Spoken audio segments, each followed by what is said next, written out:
A Meditative Way of Life. By Ami Ra, Wise. Forward, by Ta Wa, See Wise.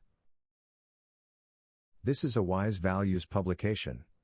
Wise Values is a 501c3 nonprofit organization, focused on addressing health disparities, food insecurity, and environmental injustice. Learn more at wisenpo.org.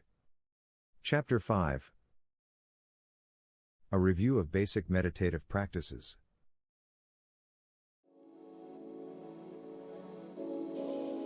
Meditative practice cultivates discipline, focus, serenity, and calmness. Meditative practice encourages us to make wise choices, learn from our mistakes, and correct our errors. Meditative practice broadens our perspective and helps us know and understand truth. Some meditative practices are as follows. Practicing stillness and silence. Sometimes our physical and verbal actions are anxiety-driven. We often find ourselves in a rush to meet a deadline or in a hurry to complete a task. We sometimes feel anxious to communicate our thoughts and get our point across. Our excitement and stress can build to the point of out-of-control reactions. Even if it seems that we do not have time and must act impulsively and frantically, our anxiety-based actions are ruled by a false concept that undermines mental, emotional, and physical health. Through practicing stillness and silence, especially during highly stressful situations, we give ourselves time to calm down, relax, and de-stress. This practice will orientate us to a more stable and balanced approach to manage our challenges and endure stressful situations. Creating a daily practice of sitting with oneself in silence allows us to observe and acknowledge subtle mental and emotional processes, often dictating our negative beliefs, attitudes, and behaviors. Observing the breath and deep breathing exercises. The most vital nutrient is oxygen. Through mindful breathing, we can nourish our cells with increased oxygenation. We are also able to increase our exhalation of carbon dioxide, a cellular toxin. When we are not attentive to our breathing, our breath may become shallow. This is often the case when we are angry, fearful, or highly stressed.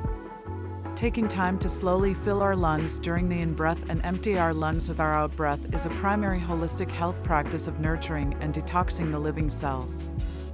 This practice also helps to reach equilibrium, de-stress, balance our emotions, and calm our anger. It is detrimental to respond from stress, anxiety, fear, or anger.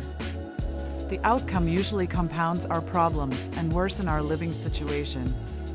Practicing conscious, deep breathing daily prepares us to respond to stressful and painful situations more effectively. Instead of reacting impulsively, we learn to quickly tap into our spiritual center and respond in a way that solves problems or disarms danger. Notice that Eastern martial arts are governed by the breath, which also is known to channel qi. In observation of martial art masters, we can see quick execution of technique in response to danger while maintaining a deep inner calm and awareness. Through conscious breathing, we prevent tightening, tensing, and reacting in a detrimental way. Daily conscious breathing is also an important practice in preparation for childbirth. Without a healthy daily breathing practice, we often tighten and resist intense sensations or painful situations. However, to prevent complications, it is important to be able to relax deeper into the contractions, which is in essence, not resisting dilation or fighting the unfolding process in which a woman's body opens to allow the baby's head to crown. Observing your thoughts without exerting control. Many people view meditation as a struggle to quiet the mind. They impatiently fight to stop thinking to achieve a thoughtless state. However, everything within and around us happens for a reason. If we do not understand the source or cause of our thoughts, there is no way to properly process our thoughts to obtain mental clarity and peace of mind. Observing our thoughts without exerting control is a primary way to practice non-resistance and acceptance. These practices are fundamental in self-acceptance and self-love.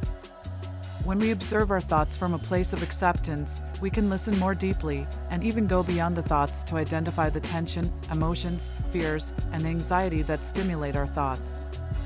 Also, through observing our thoughts, we can identify false concepts and conclusions that drive our attitudes and behaviors, causing our aches, pains, and sorrows. While observing our thoughts, especially in intense or stressful situations, we can decipher the nature of our thoughts that often stimulate impulsive actions. We learn to delineate thoughts that are fear or pain-based versus thoughts that come from love and compassion. As we strive to make more responsible and solution-oriented decisions, developing the capacity to examine and sort our thoughts allow us to become more aware that our thoughts and associated feelings can be conditioned responses. This conditions is due to being influenced by manipulative processes that control socially acceptable attitudes and behaviors. Media programming, peer pressure, and other influences can cause us to think in ways that perpetuate social disorder or abuse. Such conditioning can cause us to align with stereotypes and stigmas. Or, our thoughts can stimulate actions that justify being abused, discriminated against, or mistreated. False ideologies, toxic beliefs, and fear-based programming has led large populations astray. We have witnessed masses of people practicing wrong behavior supported by commonly shared thoughts.